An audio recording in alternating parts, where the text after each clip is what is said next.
Hello, my YouTube friends. It's me, your old buddy Magnum over here at Magnum Videos. And I know, yes, I know, our schedule is totally fried. But it's not my fault. And I'm going to explain that to you in this video, and we're going to take care of at least one of those items. So stay right there.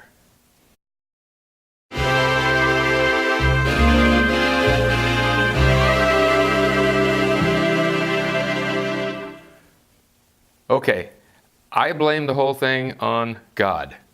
I wasn't able to stop the wind, but somehow the wind died down and we were able to take the Phantom up. And I couldn't let the opportunity pass by because it was like a gift from heaven, because it had been so windy for so long. I thought I better take advantage of this opportunity. So I did. And that got us kind of behind and off schedule and everything all wacky. But anyway, we're going to take care of one of the things that I promised you last week, I think, and that is the obituary of Superman from the Superman Memorial Set number 75. So we're going to read the obituary this evening and see what it says. So get ready, here we go. Obituaries, the Daily Planet. Man of Steel dies defending city, by R. Lowell Stern, special to the Daily Planet. Here we go. Superman, sole survivor of the doomed planet Krypton and our world's greatest champion for justice, died Tuesday on the streets of Metropolis of injuries sustained in the defense of the city and her people. His exact age and place of residence remain unknown, though he is believed to have been in his early 30s and had long been associated in the public mind with this city.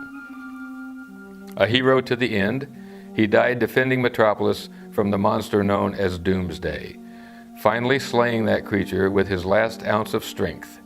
Despite valiant efforts at resurrection, he could not be revived, and was later pronounced dead by Dr. George Sanchez of Metropolis General Hospital. An heroic presence is the next subhead in here. Superman made his first appearance in Metropolis nearly a decade ago during a month-long celebration of the 250th anniversary of the city's founding. The then unknown champion leapt into the skies over Metropolis International Airport before a crowd estimated at over 500,000, exercising powers and abilities far beyond those of a mortal man, to prevent the crash of NASA's experimental spaceplane, the Constitution. Daily Planet reporter Lois Lane, flying as a crew member of the spaceplane, later filed her account of that ill-fated flight, referring to their mysterious rescuer as, quote, Superman. In the week after the rescue of the Constitution, he returned to the city skies, attired in the striking red, blue, and yellow uniform which was soon to become known around the world. Over the next month, Superman at times appeared to be everywhere in Metropolis at once, from halting bank robberies and defusing hostage situations to fighting fires and rescuing cats from trees. Nothing seemed to escape his notice. And though he soon after turned his attention outward and his remarkable powers to the service of all humanity, it was evident that Metropolis held a special place in his heart.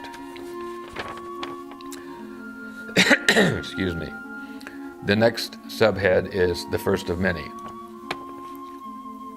As the first major costumed crime fighter to operate openly since mid-century, Superman has been credited with inspiring a new generation of heroes, including the members of the original Justice League of America and its newer incarnation. Though never a member of the original League, he has aided them in combating a number of menaces and had recently joined the newly reorganized group. In a rare statement to the media, the Batman said that Superman's never-ending battle for truth and justice set a standard for all of us in this line of work. He brought out the best in humanity and never hesitated to oppose the worst, no matter what the risk to himself. I didn't always agree with the man, but I liked what he stood for. That's a quote from the Batman. He was a man of great principle, said Diana of Themyscira.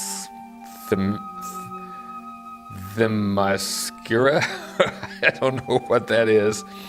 The Amazon princess, more properly known as Wonder Woman. Oh, well, of course. Once linked romantically to the Man of Steel, she discounted those reports as the wishful thinking of press agents and reporters. I was never very fond of Superman, but we were never lovers. I was very fond of Superman, but we were never lovers. He was the most respectable and most respected man I had ever met. In my travels around the world, I found that he was loved literally by millions, and even those who did not love him respected him. We are all the poorer for his passing. And then the next subhead is The Last Son of Krypton. Long considered the greatest living exponent of the American way, it was only in recent years that Superman discovered his ancestry was not of this world. This discovery was first revealed to the public during his first encounter with the cybernetic assassin Metallo. In an exclusive Daily Planet interview, he later confirmed that his genetic parents had been inhabitants of a planet whose name was pronounced in somewhat similar manner to that of the element Krypton.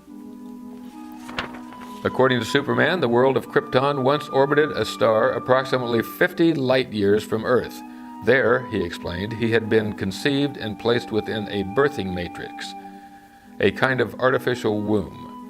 Learning that Krypton was in danger of exploding in the equivalent of a thermonuclear ignition of the planet's core, his natural father sent the matrix of the still gestating Superman to Earth via what was described as a hyper-light drive vehicle.